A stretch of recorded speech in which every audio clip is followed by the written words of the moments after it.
Tennessee Life is sponsored by Next to New, an upscale consignment shop serving Knoxville, nexttonewknox.com, and by The Flower Pot, for over 100 years, offering flowers and same-day delivery with 2 convenient Knoxville locations, knoxvilleflowerpot.com, and by viewers like you. Thank you. Coming up on Tennessee Life. Ride with us as we experience 11 miles of twists and turns on this famous Tennessee highway. We learn more about the history of the road known as the Dragon. No two curves are alike. It's a Disney world for motorcycles and sports cars.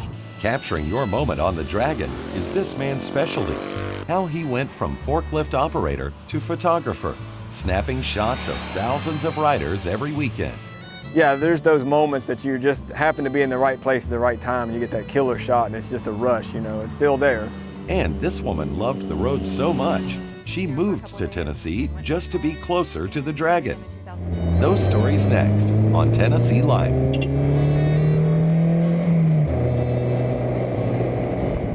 Thanks for joining us for this edition of Tennessee Life. I'm Vicki Lawson. This time we take a road trip on what has become a famous 11-mile stretch of Tennessee Highway. The Dragon, with its hundreds of twists and turns, has become a rite of passage for motorcyclists and car enthusiasts.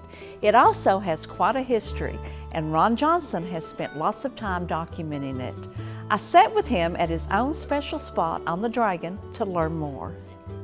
It's a beautiful day to be here with you, Ron Johnson, here at the tail of the Dragon, and we certainly enjoyed our ride over today.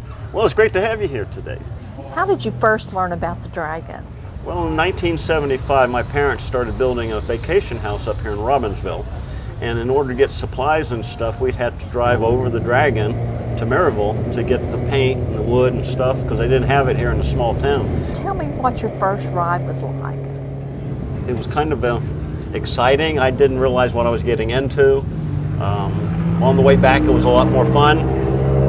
My first real ride on it was on my Corvette, which I came back in about 1976 with the Corvette, and that's when I really had some fun on the road. For such a short stretch of road, it being only 11 miles, why do you think this road has become so famous? Because it's one of the most unique roads I've ever seen. It's 11 miles long. There's no intersecting roads. There's no driveways.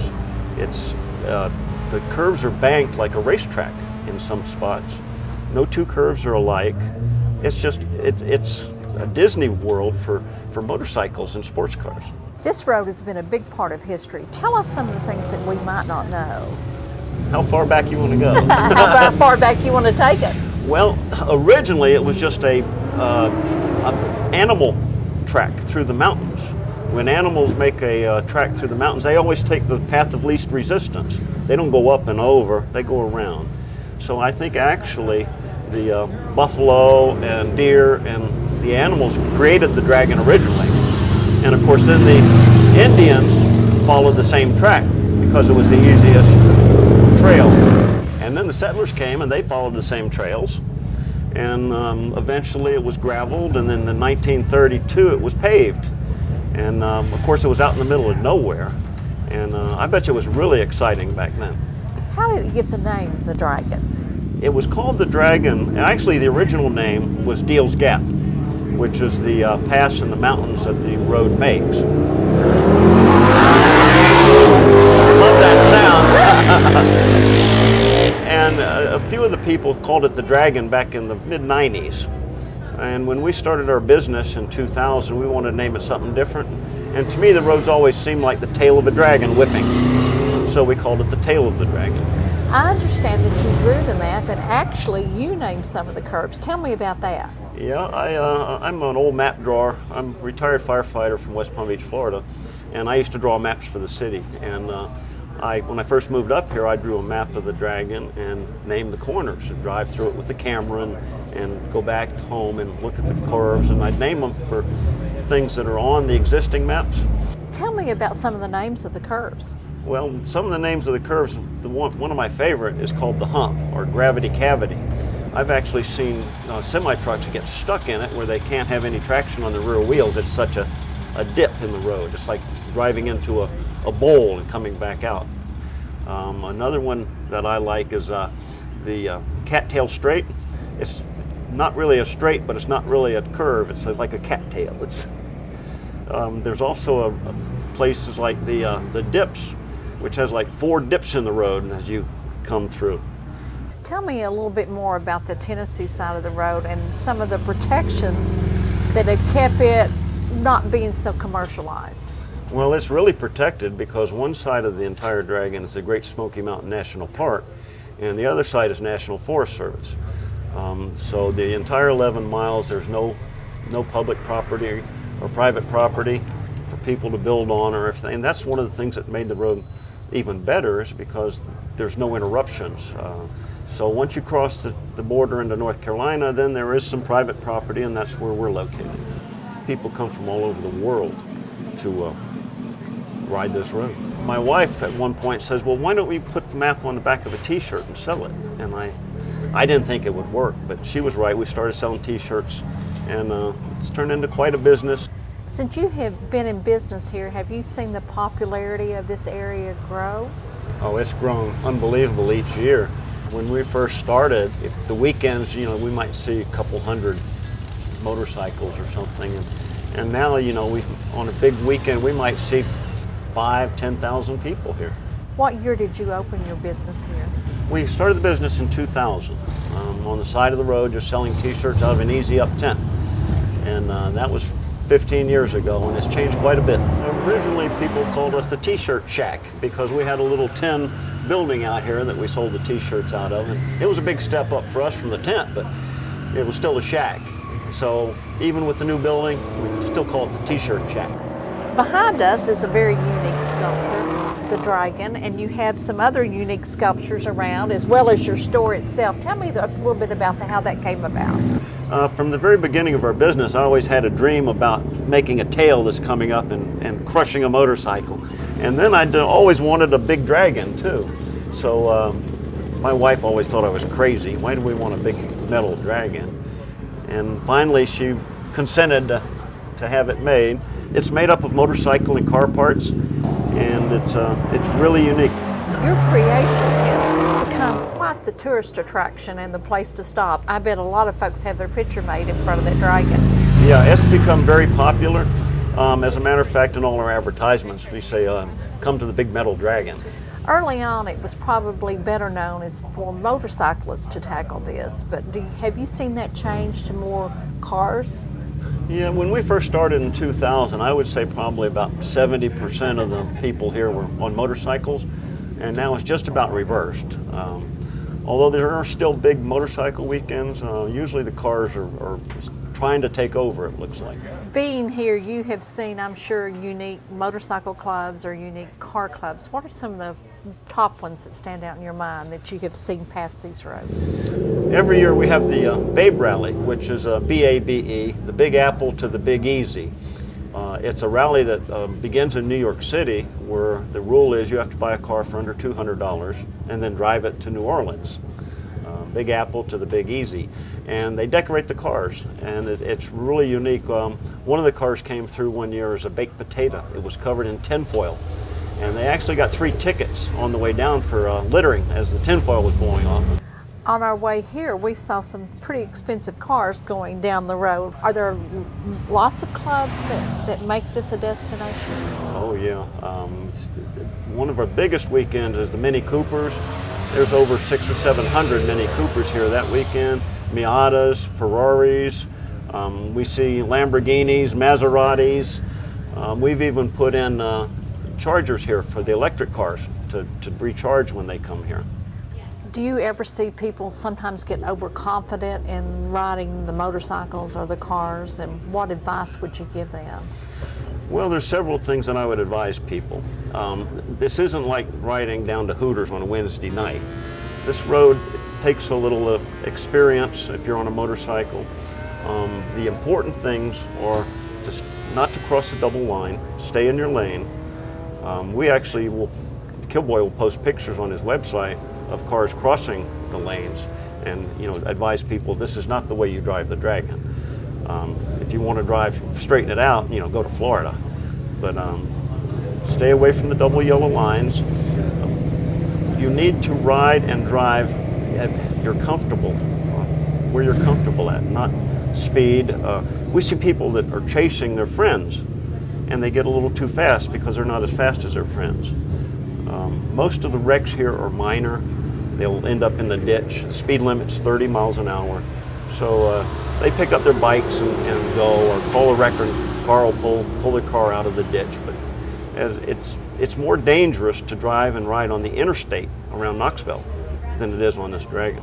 Ron, tell me why you love the Dragon. It's exciting.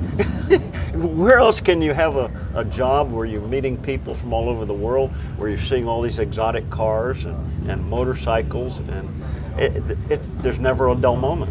Ron, thank you for letting us spend time with you today here at the Tail of the Dragon. Well, I'm glad you're here. Would you like to see the Dragon up close with the ride in the Mustang? I would love it. Thank you.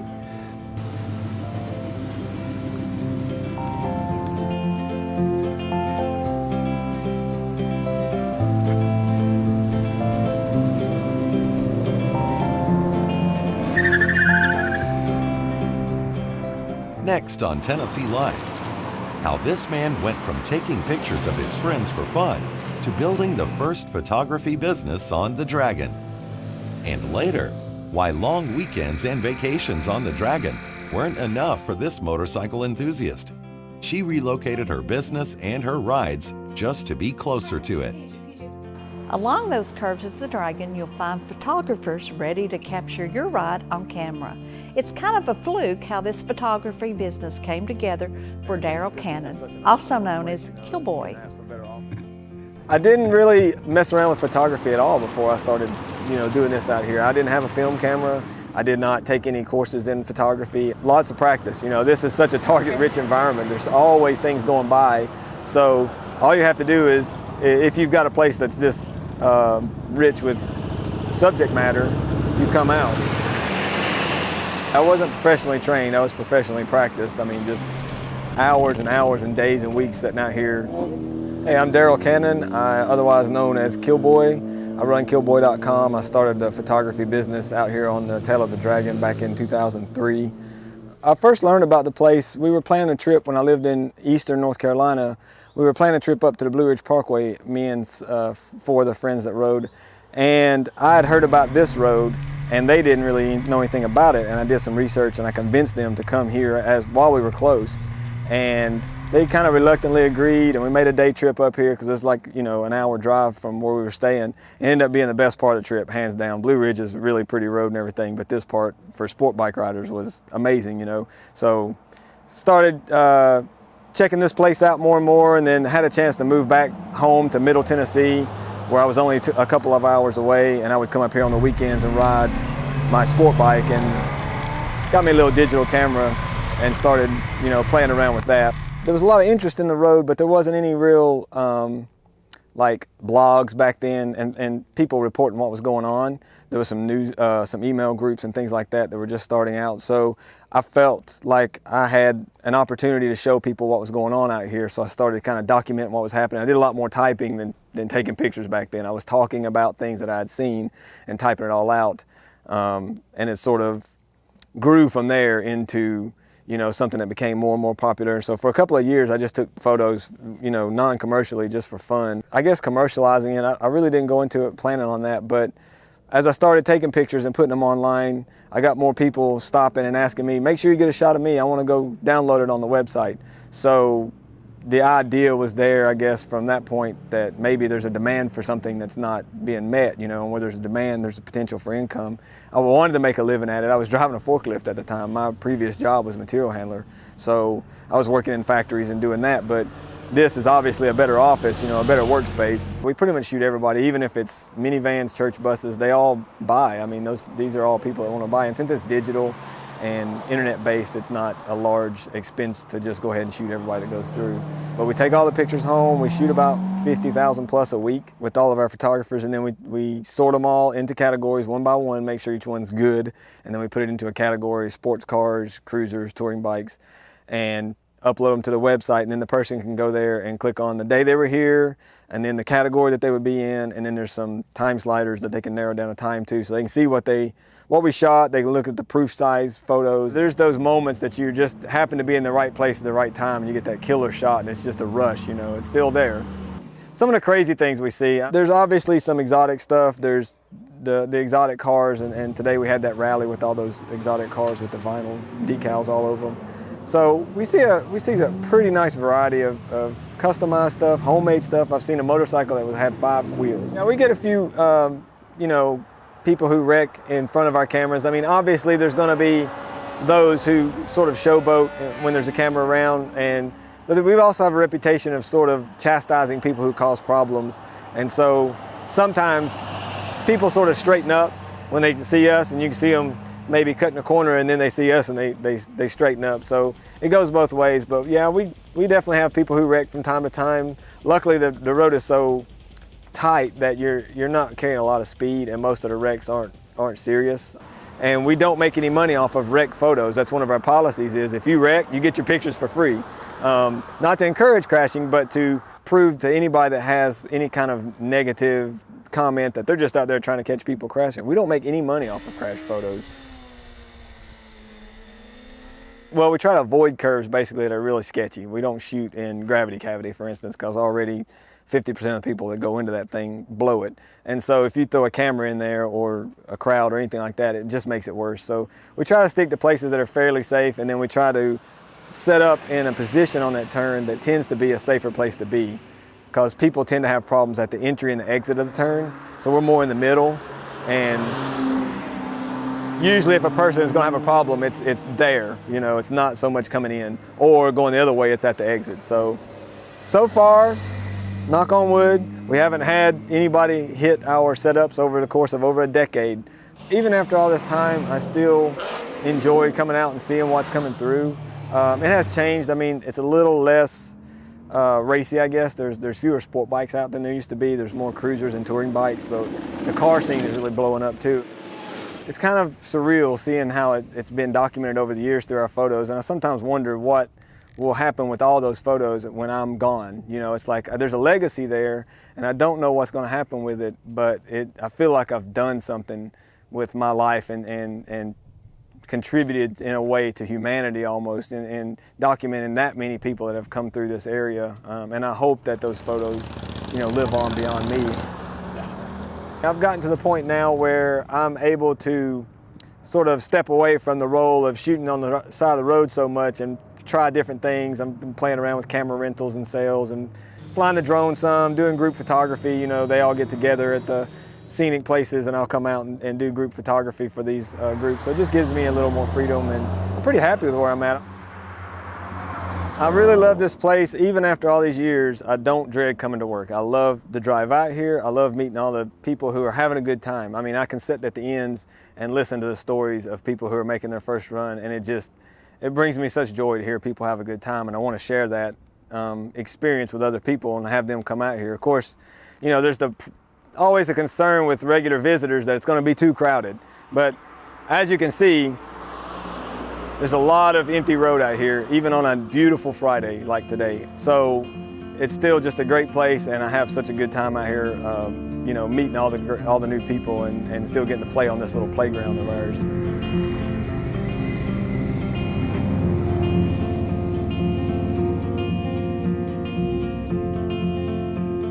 For some, coming to the Dragon on weekends and vacations just isn't enough.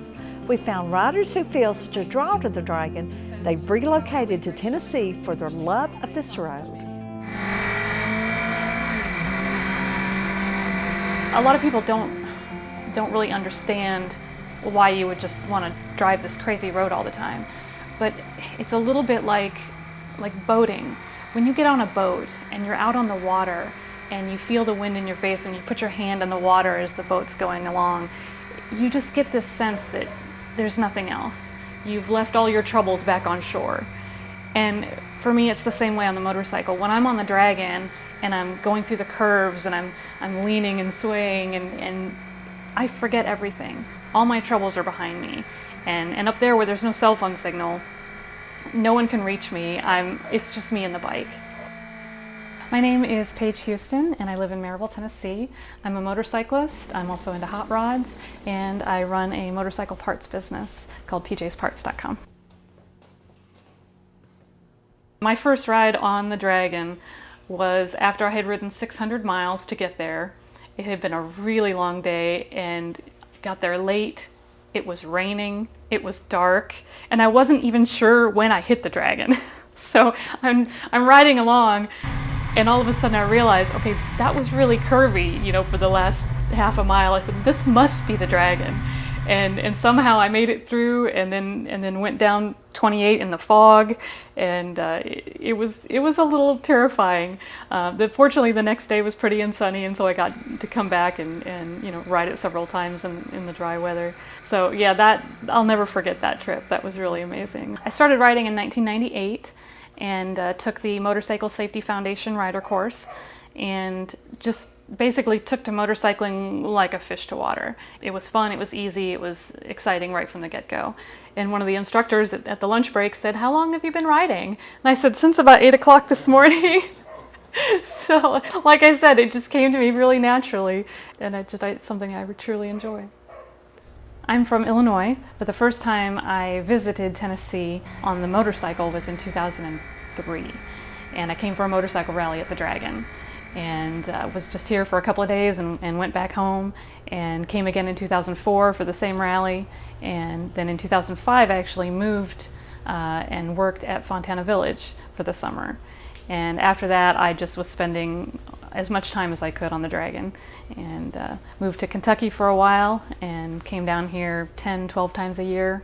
And then in 2012 had the opportunity to move here. After spending so much time here and getting to know the folks that live here and what we call the locals that work at the Dragon and play on the Dragon, I became sort of a pseudo-local because I was spending so much time here. And so it wasn't just the draw of the road, it was the people. And so when I moved here in 2012, it was like a homecoming. It was literally a dream come true to move here. The lure is just irresistible to come to a road that challenges you and provides so much fun and such beautiful scenery. And I think one of the reasons I like it so much is that my family is from the Black Hills, and the Appalachian Mountains resemble the Black Hills. They're warm and inviting and friendly, and so I really feel at home here. My hot rod is a 1940 Ford two-door sedan that my dad bought and built. He put the motor in it. It's got a 350 motor. He died in 2008, and so I inherited it from him. And I really like it. I do all my own work on it. I replaced the rear shocks and have done some other things to it. And just a few weeks ago, I took it down to Chattanooga and down into Georgia in the mountains and did a little car rally, and that was a lot of fun. And I really enjoyed it. It makes me feel close to my dad. I do often have men come up to me and tell me that they're very surprised that I don't look like the kind of person that would get my fingernails dirty or, you know, get under the hood of a car. I had a gentleman ask me just recently, "So, where did you buy your hot rod?" And I said, "Well, I didn't buy it." I said, "I came by it honestly, and I do all my own work on it and change the oil on it myself." And he was like, "Oh, okay." So yeah, a lot of men are kind of surprised about that. There's still a little bit of a stigma, you know, that women don't do this type of thing. Hi, this is Paige at PJ's Parts, returning your call. PJ's Parts has been in business officially since 2007. Previous to that, it was just a hobby business. I sell a little bit of everything. Most of what I sell is imported from Italy. So I sell an Italian exhaust brand. I sell a brand of billet aluminum parts, windshields, brake lines, but it's all sort of Italian high quality parts. It gives me a little bit of authenticity that I'm not just slinging parts because it's a job or because it, you know, makes me money. I do it because I love motorcycles, and I'm not just somebody that rides on Labor Day and Memorial Day and calls myself a biker. I'm an actual motorcyclist, and you know, I get out and ride and I work on my skills. So it gives me a little better place to start from when I say, okay, I sell these parts, but I'm also a motorcyclist just like you. I can treat my customers as riding buddies rather than just people in a database. So any day that I just need a break and need to get away and leave my worries behind, I just hop on the bike and in half an hour I'm on the Dragon. Any day of the week I can just take off for a couple of hours and sort of use it as motorcycle therapy, I guess. Tennessee is a wonderful place full of really good people, and the Dragon wouldn't be what it is to me without the people that are there. The people that work there at the resort and at the Tail of the Dragon store, the people that take pictures on the side of the road like Killboy and his wife, they are sort of the icing on the cake. They're what really make the place special to me. It would still be a great road no matter what, but if it weren't for those people, it wouldn't have the same draw. It wouldn't mean quite so much to me. We hope you've enjoyed this Tennessee Life road trip, and maybe you can get out and enjoy driving the Dragon yourself. I'm Vicki Lawson. See you next time.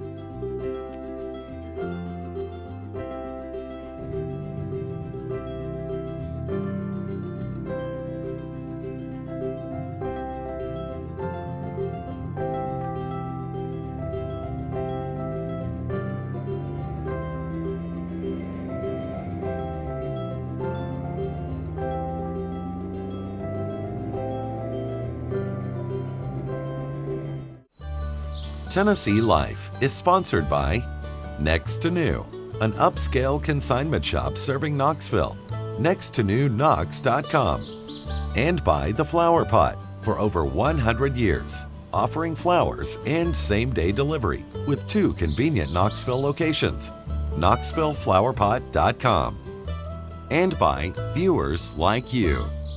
Thank you